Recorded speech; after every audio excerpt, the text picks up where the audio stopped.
So welcome back guys to time story moments. तो guys अभी के लिए मैं पूरी कोशिश कर रहा हूँ कि आप लोगों के लिए टाइम पर वीडियो आ जाया करे। अभी के लिए बिना किसी टाइम जाए के सीधा आते हैं आज की वीडियो की तरफ। और जैसा कि हम लोगों ने पिछली वीडियो में देखा था कि अपने शौयन ने वहाँ पर आकर पूरे के पूरे प्रोफाउंड स्काईसेक के लोगों को किल कर दिया था, वो भी युनजुन की खातर। और युनजुन नारंजन शौयन को देखकर बहुत ही ज़्यादा खुश हो गए थे और बहुत ज़्यादा हैरान भी। और शौयन की ये स्ट्रेंथ, वो इस चीज़ से भी काफ़ी ज़्यादा सरप्राइज थे गाइस। अब इसके साथ ही हमारा सीन शुरू होता है अपने शौयन पर, जिसे देखकर युनजुन कहती है कि ये वाकई में शौयन तुम थे क्या, जिस पर अपना शौयन हाँ में सर ला देता है और जल्दी से उन लोगों को मेडिसिनल पिल्स देता है ताकि वो खुद को रिकवर कर सकें। और युनजुन भी आगे से एक स्माइल के साथ शौयन से मेडिसिनल पिल्स ले लेती हैं और कुछ मेडिसिनल पिल्स खाने के बाद वो नारन यनलन को वो पिल्स ट्रांसफॉर्म करती है। और उसके बाद नारन यनलन फ्लावर सेक के बाकी के एल्डर्स में वो पिल्स बांट देती हैं जिससे कि वो रिकवर हो सके उन्हें लेने के बाद। अब शौयन युनजुन को बताता है कि हम एंशिएंट वास्टलैंड रीजन में आए थे, लेकिन यहाँ पर हम बदकिस्मती से प्रोफाउंड स्काईसेक के लोगों के बारे में हमें पता चला और हमें ये पता चला कि तुम्हारा ग्रुप भी यहाँ पर आया हुआ है और मुश्किल में है। इस वजह से मैं यहाँ पर दौड़ा चला आया। जिसके साथ ही युनजुन आगे से एक स्माइल के साथ सामने सर ला देती है और इसके साथ ही वो काइलिन की तरफ देखती है और कहती है कि मुझे यकीन नहीं हो रहा कि मैं यहाँ पर तुमसे मिलूंगी। और गाइस अभी के लिए मैं आप लोगों को बता दूं कि युनजुन जामा एम्पायर के अंदर पहले भी कई बार अपनी क्वीन मेडुसा से मिल चुकी है और क्वीन मेडुसा से उसके ताल्लुकात काफी ज्यादा खराब रहे हैं। पहली बार तो जब युनजुन गुहे के साथ गई थी स्नेक प्लेन्स में क्वीन मेडुसा से ग्रीन लोटस फ्लेम को चुराने के लिए, तब के टाइम अपना शौयन भी वहीं पर था और शौयन खुशकिस्मत रहा, शौयन के हाथ में वो ग्रीन लोटस कोर फ्लेम लग गई। लेकिन गाइस अभी के लिए क्वीन मेडुसा को तब का भी ग्रज था और जब दूसरी बार क्वीन मेडुसा शौयन के साथ अपीयर हुई थी युनलैंड सेक्ट में और शौयन की हेल्प की थी, तब भी युनजुन को क्वीन मेडुसा से थोड़ा ग्रज हो गया था क्योंकि गाइस जब ये मिस्टिक क्लाउड सेक्ट यानी कि युनलैंड सेक्ट खत्म हुआ था तो तब भी क्वीन मेडुसा शौयन के साथ ही थी और इन दोनों औरतों के दरमियान अभी के लिए ग्रज था और उन दोनों ने एक्सपेक्ट नहीं था किया कि ये दोनों यहीं पर इस तरह की जगह पर आपस में मिलेंगी। अब इसके साथ ही गाइस काइलिन युनजुन की बात पर हाँ में सर ला देती है और मजीद आगे से कुछ नहीं बोलती और मुंह बना लेती है और अपना कोल्ड कैरेक्टर शो कर देती है। बड़े ही एटीट्यूड में वहां पर खड़ी थी वो, जिसके साथ ही गाइस आप लोगों को तो पता है कि अपनी युनजुन भी खुद पर बड़ा प्राउड करती है। वो भी काइलिन की इस कोल्डनेस को देखकर अपना मुंह परे कर लेती है और खामोश हो जाती है, वो भी कुछ नहीं बोलती मजीद। अब शौयन इन दोनों के दरमियान की ये सिचुएशन देखकर थोड़ा एम्बैरस हो जाता है और वो चाहता था कि ये दोनों इस तरह से एक दूसरे से मुंह ना बनाए और इसके साथ ही वो लिटिल फेरी डॉक्टर की तरफ देखता है ताकि लिटिल फेरी डॉक्टर इन दोनों की किसी न किसी तरह से आपस में बात करवा सके। लेकिन लिटिल फेरी डॉक्टर भी साइड पर मुंह कर लेती है, वो इन सारे मामलात में पढ़ना ही नहीं थी चाहती। अब इसके साथ ही गाइस वहां पर फ्लावर सेक की एक एल्डर जल्दी से आगे बढ़कर कहती है कि जूनियर पवेलियन चीफ आपका बहुत ज्यादा शुक्रिया, आपने हमारी हेल्प की वरना हम तो यहाँ से बचते ना। जिसके साथ ही अपना शौयन हंसते हुए कहते हैं कि एल्डर आप बहुत ज़्यादा पोलाइट हैं। अभी के लिए फॉलिंग स्टार पवेलियन और फ्लावर सेक के दरमियान बहुत ही अच्छे रिलेशनशिप हैं और तो और युनजुन मेरी पुरानी दोस्त है, इसलिए मुझे यहाँ पर इंटर्न करके हेल्प करनी पड़ी आप लोगों की। और एल्डर ज़रा मुझे ये बताएं कि आपको इस रीजन में आए हुए कितने दिन हो चुके हैं। जिसके साथ ही गाइस वो एल्डर आगे से शौयन को बताता है कि यहाँ पर हमें आए हुए पूरे 5 दिन गुजर चुके हैं और अभी के लिए हमने एग्जैक्ट रूट को अच्छे से फॉलो भी नहीं किया और हमारी स्पीड भी बहुत ज़्यादा स्लो है। और इस रास्ते के दौरान एक फेरोशियस बीस्ट का ग्रुप था जिन्होंने हम पर अटैक कर दिया और उनसे फाइट के दौरान प्रोफाउंड स्काईसेक ने हमारे ऊपर स्नीक अटैक लॉन्च कर दिया, जिसकी वजह से हमारी एक एल्डर किंग हुआ वो ऑन द स्पॉट मारी गई थी। जिसके साथ ही शौयन को थोड़ा गुस्सा तो आता है और अभी के लिए वो कहता है कि अगर ये बात है तो एल्डर क्या आप मुझे बता सकते हैं कि बाकी की फैक्शंस की क्या सिचुएशन है यहाँ पर जो यहाँ पर एंटर हुई हैं। इसके साथ ही युनजुन आगे से शौयन को बताती है कि अभी के लिए बाकी की जो फैक्शंस हैं वो हमारे से काफी ज्यादा स्पीड वाली हैं और उनके जो ग्रुप हैं वो एंशिएंट रीजन की उस एंशिएंट स्टेज वास्टलैंड रीजन की तरफ जा रहे हैं और वो जगह बहुत ही ज्यादा सेफ है क्योंकि वहां पर कोई भी नॉर्मल फेरोशियस बीस्ट एंटर नहीं हो सकता क्योंकि वो एंशिएंट टाइम से बहुत स्ट्रॉन्ग एक्सपर्ट्स के द्वारा छोड़ी गई है वो जगह और पूरे एंशिएंट वास्टलैंड रीजन में वही जगह सबसे ज्यादा सेफ मानी जाती है। अब इसके साथ ही शौयन बड़बड़ाता है और कहता है कि एंशिएंट रीजन स्टेज वाह क्या बात है। इसके साथ ही युनजुन शौयन को बताती है कि हमें तकरीबन 2 दिन लग जाएंगे उस जगह पर जाते हुए। अब शौयन इस पर थोड़ा परेशान हो जाता है और अभी के लिए वो गाइस वो भी तो चाहता था कि उसे बदिस्टा हार्ट मिल जाए, लेकिन गाइस आप लोगों को तो पता है कि ये बहुत ही ज़्यादा मुश्किल है। उस इन लोगों की स्ट्रेंथ के साथ शाओ येन इतनी आसानी से ये सब हासिल नहीं कर सकता, क्योंकि हर मिस्टीरियस ट्रेजर के पीछे एक यूनिक मैजिकल बीस्ट होता है जो उस ट्रेजर की हिफाजत करता है। तो गाइज यहाँ पर तो जो यूनिक और मिस्टीरियस ट्रेजर था वो था बुद्धिस्टा हार्ट। तो जाहिर सी बात है गाइज इसके लिए भी कोई यूनिक मैजिकल बीस्ट होगा जो बहुत ज़्यादा फ्राइटनिंग और फरोशियस होगा, जो इसकी हिफाजत कर रहा होगा। अभी के लिए शाओ येन ने सोचा हुआ था कि बाकी के फैक्शंस के लोगों को आपस में लड़वा कर जब वो आपस में लड़ लें और उस स्पेशल मैजिकल बीस्ट से भी लड़ लें, तो तब के टाइम शाओ येन मौके का फायदा उठाकर बुद्धिस्टा हार्ट को हासिल कर ले। तो गाइज ये सारी प्लानिंग थी अपने कमीने शाओ येन की। तो और शाओ येन को ये भी पता था कि इस रीजन में अभी के लिए शाओ येन के दुश्मन भी आए होंगे, जैसे कि हॉल ऑफ साउल्स, हून क्लैन वगैरह। शाओ येन ये सारी चीजें सोचने के बाद डायरेक्टली युनजुन से कहता है कि हम आपस में यूनाइट क्यों नहीं हो जाते, अभी के लिए हम अपना अलायंस बना लेते हैं और जल्दी से उस जगह पर जाते हैं, क्योंकि कोई भी हमारा फिर रास्ता नहीं रोक पाएगा, हमारी स्ट्रेंथ बढ़ जाएगी हमारे हाथ मिलाने की वजह से। और अगर हम अकेले अकेले उस जगह पर जाने की कोशिश करेंगे तो तब के टाइम रास्ते में क्या पता हमारे ग्रुप ही खत्म हो जाएं। जिसके साथ ही गाइस युनजुन आगे से थोड़ा हेजिटेट करती है और अभी के लिए गाइस वो एक नजर अपने ग्रुप के मेंबर्स की तरफ देखते हैं जो कि काफी ज्यादा इंजर्ड हो चुके थे इन थोड़े से दिनों में। और अभी के लिए उन्होंने एंशिएंट वास्टलैंड रीजन के उस एंशिएंट स्टेज पर भी तो पहुंचना था। जिसके साथ ही गाइस युनजुन कुछ सोचने के बाद हाँ में सर ला देती है और वो कहती है कि अभी के लिए हम ईस्ट की तरफ जाएंगे, क्योंकि जो वेस्ट की तरफ रास्ता जाता है वो उस एंशिएंट स्टेज के करीब तो है, लेकिन वहां पर एक बहुत ज्यादा फिरोशियस बीस्ट है जिसने उस रास्ते को ऑक्युपाई करके रखा हुआ है और उस बीस्ट का नाम है एंशिएंट हेवन डीमन पाइथन। और उस पाइथन की स्ट्रेंथ दोजुन क्लास के 9 स्टार की 5 चेंजेस पीक पर है और अगर हम लोग वहां से गए तो वो पाइथन जरूर डिस्टर्ब हो जाएगा और तब के टाइम वो हमें छोड़ेगा नहीं। जो सुनने के बाद गाइस अभी के लिए शाओ येन कहता है कि एंशिएंट हेवन डीमन पाइथन ये तो एक एंशिएंट बीस्ट है। अभी के लिए गाइस शाओ येन बहुत ज्यादा हैरान था, उसका मुंह खुलेगा खुला रह गया था इस बीस्ट का नाम सुनने के बाद, क्योंकि ये एक रेयर म्यूटेटेड स्नेक बीस्ट है और इवन कि ये 9 सीरीन डीप ग्राउंड पाइथन जैसे 3rd रैंक के मैजिकल बीस्ट को भी पीछे छोड़ चुका है और इसकी फ्रोस्टी हर क्रिएचर से ज्यादा है और बाहर की दुनिया में ये ऑलमोस्ट एक्सटिंक्ट ही हो चुके हैं। लेकिन शाओ येन ने एक्सपेक्ट नहीं था किया कि इस तरह की जगह पर इस तरह का मैजिकल बीस्ट भी देखने को शाओ येन को आने वाले टाइम में मिलेगा। और अभी के लिए शाओ येन को इस बात का भी पता था कि ये जो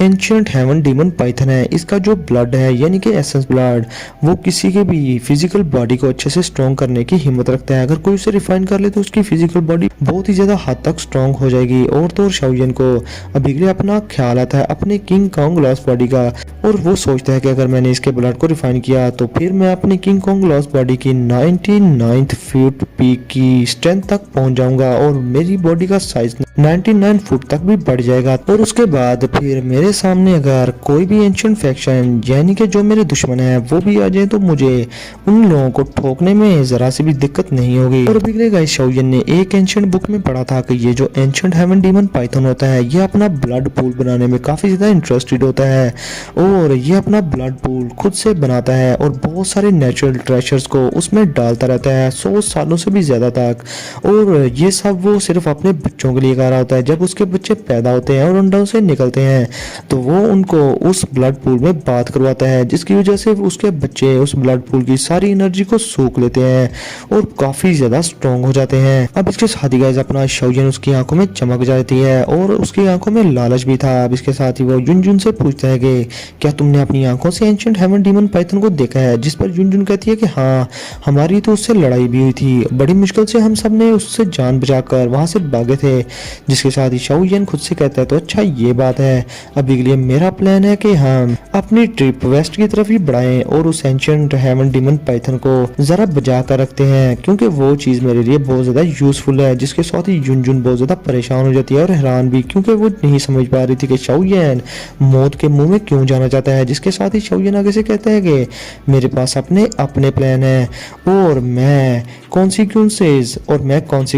जाने बगैर कोई भी कदम नहीं उठाता। इस चीज का तो तुम्हें पता ही है और रिलैक्स हो जाओ कि वो जो एंशिएंट हेवन डीमन पाइथन है माना कि वो पावरफुल है, लेकिन हम सब की स्ट्रेंथ के साथ हम उसे इजीली हरा देंगे। जिसके साथ ही युनजुन थोड़ा परेशान होते हुए हाँ में सर ला देती है और वो कोई भी किसी भी किस्म की कोई जिद नहीं करती आगे से और वो कहती है कि अगर तुम इस तरह से कह ही रहे हो तो चलो ठीक है, हम लोग तुम्हारे साथ जाते हैं और वैसे भी मेरे ग्रुप के लोग इंजर्ड हैं और अगर हम अलहदा हो भी गए तो तब के टाइम भी हमारा सर्वाइवल काफी ज्यादा मुश्किल हो जाएगा यहाँ पर। जिसके साथ ही शौयन आगे से हंसते हुए कहता है कि अगर ये बात है तो ठीक है, और हाँ रिलैक्स रहो, मेरा यकीन करना कि तुम्हारे ग्रुप के साथ किसी भी किस्म का कोई एक्सीडेंट नहीं होने दूंगा मैं। अब इसके साथ ही गाइस अपना शौयन सभी के लोगों से कहता है कि अभी के लिए आधे घंटे के लिए रेस्ट कर लो और खुद को रिकवर करने की कोशिश करो।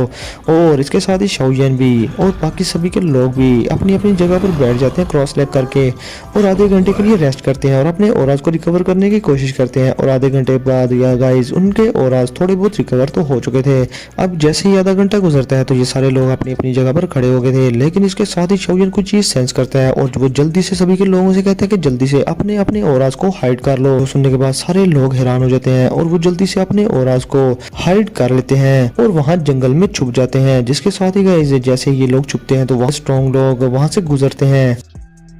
अब इन लोगों को देखने के बाद लिटिल फेरी डॉक्टर हैरान होते हुए कहती है कि ये लोग बहुत ज्यादा बोल्ड हैं और इस तरह से उड़े जा रहे हैं, इन्हें जरा नहीं डर के फिरोशियस बीस्ट इन पर अटैक कर देंगे। जिसके साथ ही शौयन भी बड़े गौर से इन लोगों के ग्रुप को देखना शुरू हो जाता है और उन लोगों के ग्रुप को गाइस एक लेडी अभी के लिए लीड कर रही थी, जिसे देखकर शौयन को काफी ज्यादा फेमिलियर फीलिंग आ रही थी। और शौयन उसको देखकर कहता है कि ओ तेरी, ये तो फैंग किंगर है, हेवन डीमन फोनिक्स ट्राइब से। अब शौयन को गाइस फैंग किंगर की अच्छे से याद आती है और वो कहता है कि ये तो मुझे उस दो शेंग क्लास के एक्सपर्ट की रिमेन्स में मिली थी, जहां पर जीजन को वो ड्रैगन फोनिक्स ओरिजिन फ्रूट भी मिला था। और तो और ये वही फैंग किंगर है जो के ली जुंजी की डिसाइबल है, जो कि विंड लाइटनिंग पवेलियन का चीफ है गाइस। अभी के लिए गाइस शौयन सोचता है कि जब मैं इसे उस एंशिएंट रिमेज में मिला था तो इसकी स्ट्रेंथ 2 जोन क्लास पर थी, लेकिन अभी के लिए ये मुझे बहुत ही ज्यादा अजीब सी फीलिंग दे रही है। मुझे लग रहा है कि ये 2 जोन क्लास के पीक की स्ट्रेंथ पर पहुंच चुकी है।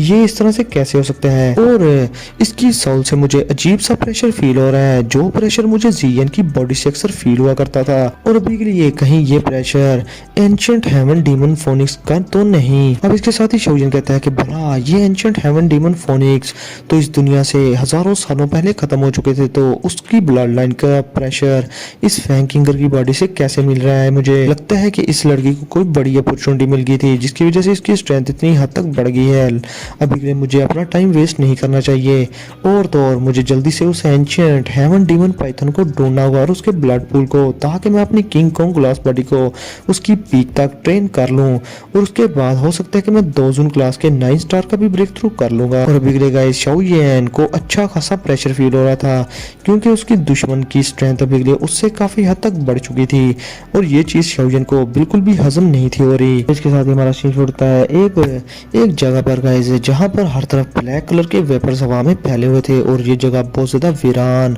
और गुंजान थी। अभी के लिए गाइस 100 मीटर के रेडियस तक वहाँ पर कोई भी फ्रोशियस बीस्ट एंटर होने की हिम्मत नहीं कर रहा था, क्योंकि गाइस ये एंशिएंट हेवन डीमन पाइथन की टेरिटरी थी और शौयन का ग्रुप वहां पर अभी के लिए आ चुका था। अब इसके साथ ही शौयन कहता है कि ये जो एंशिएंट हेवन डीमन पाइथन है, ये एक रेयर म्यूटेटेड बीस्ट है, और तो और इसकी जो ब्लड लाइन है इसमें भी काफी ज्यादा सीनियरिटी है, इवन कि ये स्नेक लैंड के एंशिएंट एंसेस्टर्स के बराबर के हैं। लेकिन इनकी जो मर्डरस डिजायर है वो बहुत ही ज्यादा स्ट्रॉन्ग होती है और इनकी जो इंटेलिजेंस है वो बहुत ज्यादा कम होती है। इसी वजह से 9 सीन डीप ग्राउंड पाइथन के जो लोग हैं वो इन पर ज्यादा घास नहीं डालते और इन्हें कुछ समझते नहीं अपने सामने, क्योंकि ये इतने ज्यादा अक्लमंद नहीं होते, क्योंकि ये तो सिर्फ लड़ना ही जानते हैं। और तो और 9 सीन डीप ग्राउंड पाइथन के जो लोग हैं वो भी लिए इस एंशिएंट हेवन डीमन पाइथन को एक किलिंग मशीन के तौर पर लेते हैं, मानो कि एक पपेट के तौर पर, क्योंकि ये बिना सोचे समझे किसी से भी जाकर भिड़ जाते हैं। और हाँ, अभी के लिए माना कि एंशिएंट हेवन डीमन पाइथन का जो ब्लड होता है रिफाइन करने के बाद किसी की भी बॉडी को अच्छा खासा स्ट्रॉन्ग बना देता है, लेकिन अभी के लिए मेरा जो टारगेट है इसका ब्लड नहीं, ना इसका एसेंस ब्लड है, मेरा टारगेट इसका वो ब्लड पूल है जो इस एंशिएंट हेवन डीमन पाइथन ने 100 साल लगाकर बनाया है और 100 साल तक इसमें बहुत सारे ट्रेशर्स डाले हैं। और अभी के लिए मेरा इरादा है कि मैं इसके ऑफस्प्रिंग्स की जगह खुद जाकर उस पूल में बैठ जाऊं और वहां पर ट्रेनिंग करके सारी की सारी स्ट्रेंथ को गैदर करके अपनी बॉडी में डालूं। अभी के लिए गाइस मैं आप लोगों की इन्फॉर्मेशन के लिए आप लोगों को बताना चाहता हूं कि ये जो एंशिएंट हेवन डीमन पाइथन का हेवन डीमन ब्लड पूल है जो इसने बनाया होता है 100 साल की मेहनत के बाद, उसमें उसने बहुत सारे नेचुरल ट्रेशर्स डाले होते हैं और बहुत ज्यादा एनर्जी होती है उसमें। और अगर कोई आम सा बंदा उसमें बैठकर एनर्जी को ऑब्जर्व करे तो उसकी बॉडी फट जाएगी, क्योंकि इस तरह की एनर्जी को सिर्फ एंशिएंट हेवन डीमन पाइथन के बच्चे ही बेयर कर सकते हैं। लेकिन गाइस बात की जाए अपने शाओयन की तो उसकी बॉडी भी बहुत सारे ट्रेशर्स की वजह से अभी के लिए प्योर हो चुकी है और बहुत ज़्यादा स्ट्रॉन्ग हो चुकी है। तो अभी के लिए अपने शाओयन की बॉडी भी हो सकता है कि इस एनर्जी को बेयर कर सके और फटेगी नहीं। अभी के लिए वैसे भी शाओयन की स्ट्रेंथ काफ़ी ज़्यादा स्ट्रॉन्ग है और वो 2 जून क्लास के 8 स्टार की पीक एक्सपर्ट है। और तो और हो सकता है कि इस सारी एनर्जी को ऑब्जर्व कर लेने के बाद शाओयन 2 जून क्लास के 9 स्टार का ब्रेक थ्रू इजीली कर ले। अब वो लोग चलते चलते एक बड़े से माउंटेन के पास पहुंच जाते हैं जहां पर युनजुन रुक कर कहती है कि अभी के लिए एंशिएंट हेवन डीमन पाइथन इसी माउंटेन पर है। जिसके साथ ही शाओयन जल्दी से कहता है तो अच्छा ये बात है, चलो फिर चलते हैं और अटैक के लिए रेडी हो जाओ। के साथ ही गाइस शाओयन जल्दी से आगे बढ़ना शुरू हो जाता है। काइलिन, किंगलिन, लिटिल वीर डॉक्टर और फ्लावर सेक के लोग भी उसके पीछे पीछे थे अभी के लिए। अब गाइस जैसे जैसे ये लोग उस माउंटेन की तरफ बढ़े थे उस माउंटेन से सरसराहट की आवाज़ आना तेज हो जाती है और अभी के लिए गाइस वहाँ पर एक स्नेक की बड़ी सी टेल अपीयर होती है जो डायरेक्टली शाओयन और शाओयन के ग्रुप पर अटैक कर देती है। अब ये चीज़ देखकर शाओयन कहता है कि इस पाइथन की सेंसेस बहुत ज़्यादा तेज़ है, इसने हमें सेंस कर लिया है। जिसके साथ ही शाओयन जल्दी से अपनी किंग कॉन्ग ग्लास बॉडी का यूज़ करता है और शाओयन की बॉडी बहुत ज़्यादा बड़ी हो जाती है और अभी के लिए शाओयन गोल्डन जायंट में कन्वर्ट हो चुका था। अब इसके साथ ही शाओयन अपने बड़े से हाथ की मुट्ठी बनाकर सीधा उससे काउंटर अटैक कर देता है और जब शाओयन की फिस्ट और उस एंशिएंट हेवन डीमन पाइथन की टेल आपस में टकराती है तो वहां पर बहुत बड़ा स्टॉर्म आ जाता है और बहुत ज्यादा एनर्जी हर तरफ फैल जाती है। और अभी के लिए गाइस उस पाइथन की जो टेल थी उससे काफी ज्यादा स्केल्स उतर गए थे और वो थोड़ी बहुत इंजर्ड भी हो गई थी। अब इसके साथ ही अपना शाओयन गाइस अभी के लिए मैं बता दूं कि किंग कॉन्ग ग्लास बॉडी को यूज करने के बाद इसकी फिजिकल स्ट्रेंथ काफी ज्यादा फ्राइटनिंग हद तक बढ़ जाती है। अब इसके बाद गाइस जब पाइथन की टेल पर थोड़ी सी इंजरी हो जाती है तो वो पाइथन जोर जोर से दौड़ना शुरू हो जाता है और अभी के लिए वो उस बड़े से माउंटेन से बाहर आ जाता है। हम देखते हैं एक बड़े से ब्लैक कलर के एंशिएंट हेवन डीमन पाइथन को जो कि गाइस गुर्रा रहा था शाओयन और शाओयन के ग्रुप की तरफ देखकर और ये बहुत ही ज्यादा फिरोशियस लग रहा था, बिल्कुल बैडएस। और अभी के लिए गए शाओयन और शाओयन का ग्रुप इस पाइथन का सिर्फ चेहरा देखकर ही डर गए थे क्योंकि इस पाइथन के चेहरे पर गुस्सा साफ नजर आ रहा था और ये कोई आम से स्नेक की तरह नहीं लग रहा था। अभी के लिए गाइस ऐसे लग रहा था कि ये कोई इंसान हो और उसे गुस्सा चढ़ा हो, जैसा वो इंसान मुंह बनाता है वैसे ही इसने मुंह बनाया हुआ था। और शाओयन कहता है कि अभी मुझे समझ आई कि इसे हेवन डीमन पाइथन क्यों कहा जाता है। अब इसके साथ ही गाइस उस पाइथन की एनर्जी की वजह से आसमान में काले बादल हर तरफ से फैलना शुरू हो जाते हैं और उस पाइथन की बॉडी से ब्लैक कलर की एनर्जी हर तरफ फैल रही थी। उस पाइथन की आंखें बिल्कुल रेड हो जाती हैं और इतनी ज्यादा डार्कनेस में उस पाइथन की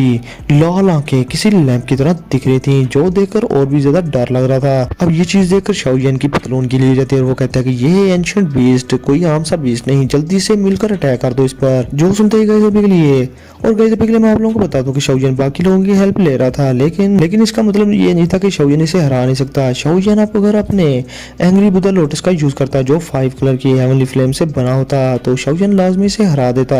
अभी के लिए गाइस इसकी जरूरत नहीं पड़नी थी, शाओयन ने आगे भी तो बढ़ना था, कोई और मुसीबत आ जाती तो शाओयन क्या करता वहां पर, जुतियां गांडता क्या। जिसके साथ ही गाइस अभी के लिए शाओयन की बात सुनने के बाद काइलिन कहती है कि ठीक है और वो जल्दी से उस ब्लैक कलर पाइथन के सामने आ जाती है और अपने जल्दी से उस एंशिएंट हेवन डीमन पाइथन के सामने आकर खड़ी हो जाती है और फिर वो अपनी एनर्जी को एक्टिवेट कर देती है और 7 कलर हेवन स्वेलिंग पाइथन में कन्वर्ट हो जाती है। और तो गाइस आप लोगों को तो पता है कि ये 7 कलर हेवन स्वेलिंग पाइथन भी तो एक एंशिएंट बीस्ट है। और अभी के लिए गाइस अपनी काइलिन जिस स्नेक में कन्वर्ट हुई थी वो snake ancient heaven demon python के जितना ही बड़ा था और अभी के लिए अपनी काइल जो के 7 कलर हेवन स्वेलिंग पाइथन में कन्वर्ट हो चुकी थी वो बादलों में इधर उधर घूम रही थी, जिसकी बॉडी देखकर अभी के लिए सारे के सारे लोग डर रहे थे और एंशिएंट हेवन डीमन पाइथन वो बिल्कुल इंफीरियर लग रहा था इसके सामने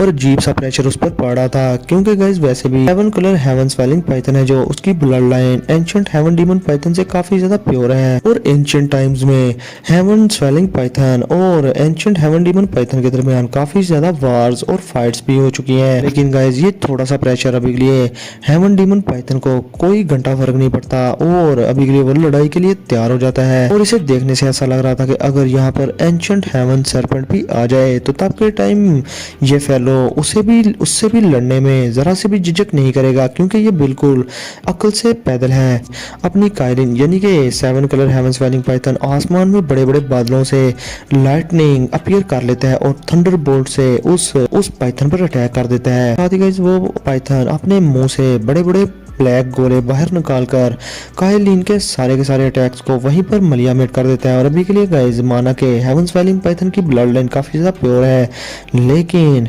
स्ट्रेंथ की बात की जाए तो ये जो ब्लैक पाइथन है इसकी स्ट्रेंथ काइलिन से काफ़ी ज़्यादा है। इस वजह से गाइस इस फाइट में अपर हैंड इस एंशिएंट हेवन डीमन पाइथन का था। इसके साथ ही गाइस अपना शोजन भी गोल्डन जाइंट में फिर से कन्वर्ट हो जाता है और एक जोरदार पंच सीधा उस एंशिएंट हेवन डीमन पाइथन पर कर देता है, जो कि गाइस अभी के लिए अपने अटैक प्रिपेयर करने में रेडी था और काइलिन से फाइट करने में लगा हुआ था। जिसके साथ ही गाइस शोजन का जब पंच उसको लगता है उसकी बॉडी पर, तो उसकी बॉडी काफ़ी ज़्यादा इंजर्ड हो गई थी और उसके ब्लैक स्केल्स उसकी बॉडी से निकलना शुरू हो जाते हैं और वहाँ पर खून निकल रहा था अभी के लिए। अब इसके साथ ही गाइस एल्डर किंग चैन, जुन लिटिल फेरी डॉक्टर और बाकी इसके सभी के लोग शोजन के कहने पर अपनी दावकीज को मिलाकर उस एंशिएंट हेवन डीमन पाइथन पर अटैक कर देते हैं हर डायरेक्शन से। मगर गाइस देखने से ऐसा लग रहा था कि इस एंशिएंट हेवन डीमन पाइथन को इन सब अटैक्स से घंटा फर्क नहीं पड़ता और वो अभी के लिए गुस्से में सिर्फ शोजन को देख रहा था, जिसने कि उसे काफी बड़ा डैमेज दिया था। अब इसके साथ ही गाइस वो पाइथन सभी को छोड़कर शोजन पर अपनी टेल से डायरेक्टली अटैक कर देता है और शोजन ये चीज देखकर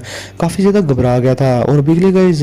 शोजन जो कि एक जॉइंट बन चुका था बड़ा सा गोल्डन कलर का, शोजन अपने हाथों से उस एंशिएंट हेवन डीमन पाइथन की टेल को पकड़ लेता है, लेकिन इसके भी प्रेशर की वजह से शोजन को काफी ज्यादा तकलीफ भी हुई थी। अब उस पाइथन की टेल को पकड़ने के बाद शोजन अपनी हेवनली फ्लेम को उस पाइथन की टेल में ट्रांसफर कर देता है और अभी के लिए गाइस इस हेवनली फ्लेम की वजह से उस एंशिएंट हेवन डीमन पाइथन की जो ब्लैक फोक थी वो सारी की सारी जलकर राख हो जाती है और अभी के लिए उसे भी काफी ज्यादा पेन होती है और वो चिल्लाना शुरू कर देता है। और इस हेवनली फ्लेम के हाई टेम्परेचर की वजह से अभी के लिए एंशिएंट हेवन डीमन पाइथन बिल्कुल पागल हो चुका था और ये चीज देखकर शोजन की पतलून गीली हो गई थी और वो कहता है इस चीज को हैंडल करना बहुत ज्यादा मुश्किल हो रहा है हमारे लिए। शोजन अपने बड़े से जायंट हैंड से